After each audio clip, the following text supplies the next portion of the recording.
UP के deputy CM Brajesh Pathak और Nishad party के मुखिया संजय निषाद की संयुक्त प्रेस वार्ता हुई। इस दौरान इस प्रेस वार्ता में दोनों ही नेताओं ने अपनी बात रखते हुए विपक्षी समाजवादी पार्टी पर जमकर निशाना साधा। इस दौरान संजय निषाद ने कहा कि खुले मन से भाजपा प्रत्याशियों का समर्थन कर रहे हैं। निषाद पार्टी के नेता कार्यकर्ता जीत के लिए आगे लगे हैं। भाजपा का हम पूरी तरह से समर्थन करते हैं। निषाद पार्टी पूरी तरह भाजपा के साथ है। वहीं डिप्टी सीएम ब्रजेश पाठक ने कहा कि संजय निषाद के गठबंधन धर्म का पालन किया। निषाद पार्टी भाजपा मिलकर धरातल पर काम करेगी। सपा सरकार में निषाद समाज पर अत्याचार हुआ। उत्तर प्रदेश में भारी निवेश आया। यूपी तेजी के साथ आगे बढ़ रहा है। प्रदेश की जनता अब गुमराह नहीं होगी। उन्होंने कहा कि जीत महत्वपूर्ण है। सभी सीटों पर जीत दर्ज होगी।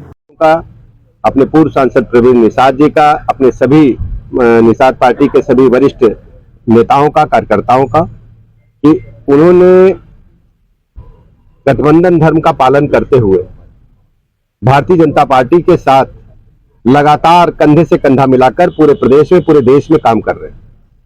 डॉक्टर संजय निषाद जी हमारे मित्र हैं और हम लोग पढ़ाई के दिनों के साथी हैं। डॉक्टर संजय निषाद जी ने जमीन से उठ करके उत्तर प्रदेश में और देश में अपनी मेहनत के बलबूते एक बड़ा मुकाम हासिल किया है। सबसे पहले मैं डॉक्टर संजय निषाद जी का बहुत बहुत अभिनंदन करता हूं, इनका आभार प्रकट करता हूं। ठीक है रोल। मंत्री जी, 2 घंटे तक आपने बैठक की अपने कार्यकर्ताओं के साथ, आप ज्वाइंट प्रेस कॉन्फ्रेंस कर रहे हैं, क्या कहेंगे? ये इतिहास रहा है कि देश को समाज हित में, देश के हित में किसी को इस देश के लोगों ने बलिदान दिया है। मेरे पिताजी सेना में सूबेदार रहे, मेजर भी रहे और उन्होंने भी बलिदान दिया था देश के लिए। उनको आज हम समाज के लिए, अपने समाज को हितों के लिए छोटे छोटे बातों को बलिदान तो करना ही पड़ेगा। आपने देखा होगा, मैं 3 दिन से दिल्ली में था और दिल्ली में शीर्ष नेतृत्व से बात हुई और पूरा अपने समाज को भरोसा दिलाता हूँ कि जो आज उपचुनाव में हमने चुनाव न लड़कर लोग कह रहे हैं कि छोड़ दिया, भाग गया, बेच दिया, तमाम तरह के आरोप विपक्ष लगा रहे हैं। हमारे लोगों के अशिक्षा का लाभ उठा रहे हैं, जिन्होंने उनको सुख से या समृद्धि से, विकास से कोसों दूर रखा। ऐसे लोग आज के दिन में कम से कम एक ट्वीट कर रहे हैं कि मेरा एक विचारधारा रहा कि हमेशा जीत चाहिए, सीट नहीं जीत चाहिए, मेरा एक विचारधारा रहे और उस जीत के सहारे हम जो है समाज को कुछ दे सकते हैं।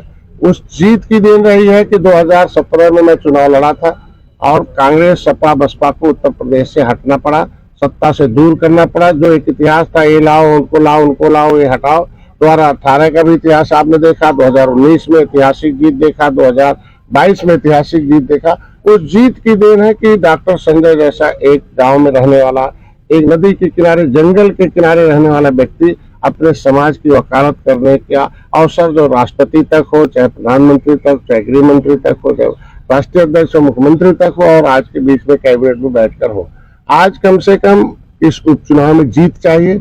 हम अपने को सौभाग्यशाली हूं कि कम से कम हमारे इस मंत्र को विपक्ष के लोग भी ट्वीट कर रहे हैं कि नहीं, जीत चाहिए, सीट नहीं चाहिए। तो देश की कांग्रेस उत्तर प्रदेश में, जो देश की बड़ी पार्टी रही कभी, आज भी विपक्ष के रूप में, पार्टी के रूप में है, वो भी कह रही है कि नहीं, हमें जीत चाहिए, सीट नहीं चाहिए। तो मैं तो एक त्रेता में भगवान राम के निषाद राज के वंशज हूँ, जो किस तरीके से गले लगाया था, उससे रावण पर जीत प्राप्त करने के लिए उन्होंने अपने को, आपने देखा होगा, सेना भी दिया था, गंगा पार करके जीत भी दिया था और जीत लेने के बाद आप देखो सुख का राज आया था। तो सुख, शांति चाहिए, फिर से निषादों का हक चाहिए। उसके लिए हम जीत के लिए आए हैं। हमने भी दिल्ली में बैठक हुई और मैंने उनसे बता दिया कि जीत के लिए एक ही है कि हमारे समाज के लोग जो है एक तरीके से थोड़ा गुस्से में है। उनका एक कांग्रेस ने, सपा, बसपा ने इनके आरक्षण के मुद्दे को लटकाए रखा और हम लोग भी आए और यहाँ भी अभी तो केंद्र राज्य में सरकार है, यहाँ नहीं हुआ। मैं बधाई दूंगा राष्ट्रीय अध्यक्ष को। उन्होंने कहा, मैंने उनको याद दिलाया कि आपने कहा था बड़े बड़े जो काम है, धारा 370 और जो है राम मंदिर है, ये काम हो जाने के बाद, राष्ट्रीय काम हो जाने के बाद जो अर्थव्यवस्था का, हम लोग निश्चित रूप से इसे विचार करें। मैंने उन्हें याद दिलाया कि आप 10% अगर हम पक्षधर है कि अपर कास्ट के जो कमजोर वर्ग है उन्हें दे दिया, तो हम सताए हुए लोग हैं अंग्रेज मुगलों के, पिछली सरकारों के, इनके भी आरक्षण दिल्ली के गजट में हम अनुसूचित हैं। रामचरित्र निषाद को आपने ला के मछली शहर लड़ाया था, तो उत्तर प्रदेश के गजट में हमें ओबीसी में डालकर इन पिछली सरकारों ने हमारे साथ अन्याय किया है। हमारे लोग न्याय के लिए, हमारे माननीय योगी जी आवाज उठाते रहे, वो वीडियो चल रहे हैं, तमाम विपक्ष उसको ट्रोल कराता है कि हमको छोड़कर आप आरक्षण के लिए गए थे, तो अब क्या हुआ आरक्षण का, तो उस पर हमारे समाज के लोग पीडीए का हिस्सा बन जाते हैं, थोड़ा बहुत कहेंगे। इसकी वजह से आप देखो पिछली बार आंशिक सफलता मिल गई 2022 में। तो मैं इतना चाहूंगा कि आज के दिन में जो बातें हुई हैं कि हमारे इस आरक्षण के मुद्दे पर पहल होगा, बैठक होगी, दीपावली बाद। दूसरा